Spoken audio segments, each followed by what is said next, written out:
watching the station covering all of the DMV. This is DC News Now.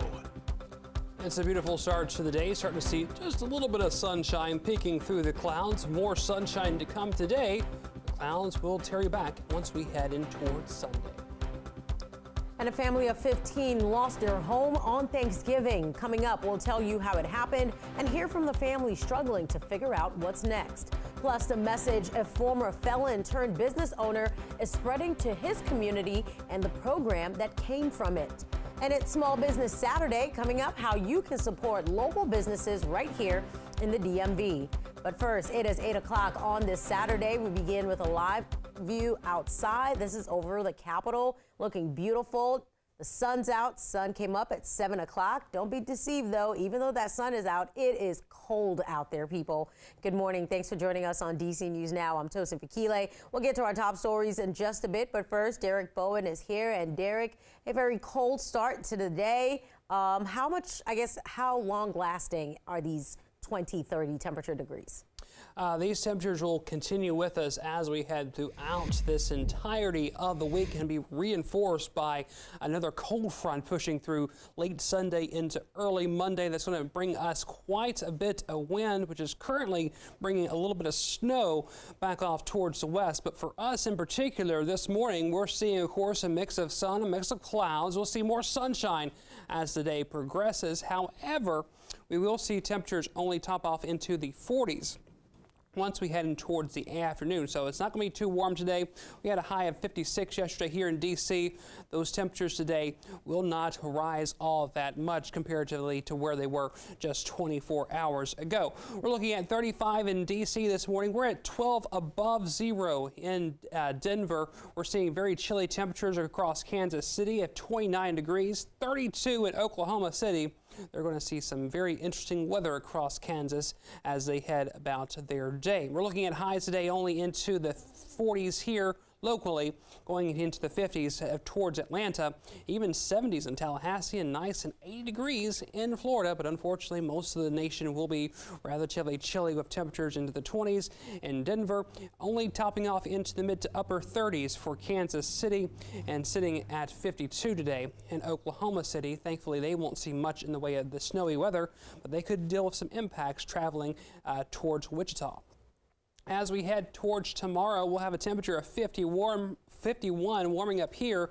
We'll have windy conditions, though, for Monday, so we'll start out on towards the very chilly side as we head into Monday, and those temperatures will drop throughout the day as that cold front pushes through and that cold air sinks in across the region. Having a look at your forecast coming up. Thank you, Derek. And we're hearing from the family who lost their home on Thanksgiving night after a fire broke out. DC News Now's Haley Mylon shares their story. Yeah, this is the house behind me. Right now, families are salvaging whatever they can. They tell me they felt threatened by one of their roommates last night, so they called 911. And they say shortly after, they were escaping the flames through doors and windows. They have 4 kids. They don't have any place to go right in this situation. A Thanksgiving night fire destroyed what was home to 15 people. Several families sharing this 6-bedroom house. The cause of the fire is still under investigation. But as I said, the police had a person in custody that they've questioned. People living here tell DC News Now that one of their housemates was acting in a threatening way. Call logs show that police were contacted around 8 p.m. and again later, after they say the man lit a couch on fire. When they see the fire, they start to move it out. Some people for the doors and some people for the windows. The family, speaking through neighbor Christian Sanchez to translate from Spanish, asked to not be shown on camera. Montgomery County Police tell us they took a man to the hospital for an emergency evaluation petition. A counselor from the Embassy of Honduras was on site today, working to get the family's emergency support. Some of the people in the home say they have nowhere to go, late last night crashing with neighbors or sleeping in their cars. And I'm told 2 cats also safely got out of the house. Now, fire officials say they will work with the county to try and find these families a place to stay tonight. In Montgomery County, Haley Mylon, DC News Now. And in the district, a suspect has been arrested after a string of suspicious fires in Northwest D.C. The fire's first one happened Monday night, starting in Tenleytown on Wisconsin Avenue. A dumpster fire extended into a two-story commercial building. Crews then put out 3 additional fires in that same area. D.C. fire officials say the fires were set intentionally. The investigation continues. A D.C. police officer was arrested Thursday by Virginia State Police. D.C. police tell us Officer Peter McCauley was involved in an accident that injured someone. The officer was off duty and in his own vehicle at the time of the crash. D.C. police tell us their Internal Affairs Division responded and immediately revoked the officer's police powers, placing him on non-contact status. We'll keep you up to date on air and online as we learn more about this developing story. And in Virginia, TSA reports as of November 23rd, they stopped 30 guns from going through security at DCA. That's a yearly record. TSA says guns can be transported if they are in a checked, hard-sided case, declared to airport security, and unloaded. They also say if a gun is found, they must immediately alert Metro Airport Authority Police, which could include up to a $15,000 fine and an arrest. Well, a federal appeals court struck down a Maryland gun control law. The law required fingerprinting and firearms training in order to buy a handgun. In a 2-to-1 ruling, judges decided these extra requirements were unconstitutional. It's the second recent decision limiting Maryland's gun control laws. In September, a federal judge ruled Maryland's restrictions on where firearms can be carried were unconstitutional. Over 900 carjackings this year in D.C., the nation's capital, breaking records after reporting that number, which is more than double the number of carjackings at this same time last year. We've seen those numbers surge, especially in recent months, with the people doing the carjackings finding new ways to take advantage of car owners. D.C. police heat map shows a large number of those crimes happen in far northeast, southeast communities and in northwest. Police data shows a staggering 66% of arrests for carjackings this year have been kids under the age of 18. Over to Hagerstown, an update on a small business owner there trying to rebuild his life after serving time for a drug conviction. Altamont Mark Wilkes, owner of Carmen's Corner Grocery downtown in Hagerstown, is taking the lead locally on a federal program by Maryland Congressman David Trone. It's called KEY Program, which stands for Knowledge Empowers You. The program helps build entrepreneurial skills, works with local business owners and those in trades. Wilkes sees it as a way to help curb the opioid crisis in town. We like to transform drug dealers into entrepreneurs. In other words, we're asking them to change their job, change the product, and we're going to give them the opportunity. Wilkes is facing challenges of his own, building his local grocery business in an underserved neighborhood. That's what he tells DC News Now. He says the USDA will not let him accept SNAP benefits because of his criminal record, something he says he's fighting in court. Well, D.C. Mayor Muriel Bowser is encouraging residents to shop small and buy from local businesses, with today being Small Business Saturday. As part of the day, D.C. is unveiling the hashtag, quote, #IBuyDC challenge. Here's how it works. You can buy from a local business and then post a picture, mention that business, and use the hashtag #IBuyDC. This challenge is in partnership with the Department of Small and Local Business Development. Prince George's County is launching a guaranteed basic income pilot program. It's the first of its kind. For now, the program is limited to under 200 people in the county.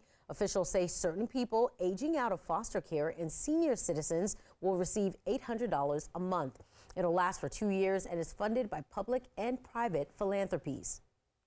For the first time in more than 3 decades, Virginia will host a presidential debate. The Commission on Presidential Debates announcing Virginia State University will host the second debate. It'll be on October 1st. This will make VSU the first historically black college to host the presidential debate. Here's what school leaders are saying about the honor. President Abdullah encouraged me to put together a team after we hosted a gubernatorial debate last year. And he suggested that, hey, why not go for the presidential debate? We decided to do that, and we were very, very excited that the Commission on Presidential Debates saw that we were a good fit to host. The last time Virginia hosted a presidential debate was in 1992, but back in 2016, Longwood University played host to the vice presidential debate between Indiana Governor Mike Pence and Virginia Senator Tim Kaine. 809 Derek Chauvin, the former Minneapolis police officer convicted of murdering George Floyd, was stabbed by another inmate and seriously injured. Someone familiar with the matter told the Associated Press the attack happened at the Federal Correctional Institution in Tucson, Arizona. The facility is a medium security prison that is believed to be struggling with security lapses and staffing shortages. In a first statement sent to the Associated Press, prison officials say life-saving measures were performed on an inmate, but the statement did not mention Chauvin. At the time, no other injuries have been reported. It is 8:09, and they rarely take breaks, never ask for a raise, and always show up on time. They seem like the ideal workers, right? Well, in Northern Virginia, business is booming thanks to their dedication. Our Chris Flanagan recently met up with this team and saw for himself how they're not pulling the wool over anyone's eyes. Camera shot. Oh, here we go. Corey Suter calls himself the Chief Shepherd. Come on down, guys. Little bit by bit. His job? Encouraging his flock of sheep to get to work. We're definitely the quietest lawn care service on the East Coast. Suter launched his Fairfax County-based business, Lamb Mowers, 2 years ago. He believes he's one of only 2 sheep-based residential lawn care companies in the entire country.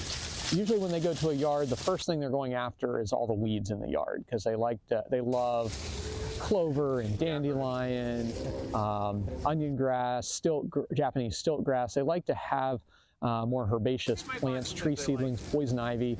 So there's a lot of things that the sheep eat and eat well. Suter charges $195 for a 2-hour grazing appointment. Dave Bone is renting the sheep to eat weeds in the front yard of his Fairfax home. It is unique. It is unusual. And I admit the first time I heard it, I said, really? Is that this is a working business you have? And he said, yeah, why don't you check it out? So the sheep are fenced in to prevent wandering. You can get back to work, sweetheart. Suter says they offer an eco-friendly alternative for people who don't want to use gas-powered lawnmowers or chemicals to kill weeds. Plus, he says, the animals put organic nutrients back into the soil. Sheep pellets are 35 to 40% carbon and very nutrient-rich. So it's a wonderful way to fertilize your yard and have a therapeutic experience with animals in your own space.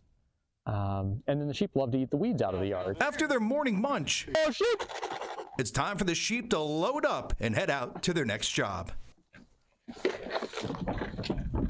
Come on, sheep. Everybody on. Everybody on. Good job, sheep. That story just never gets old. Thank you, Chris.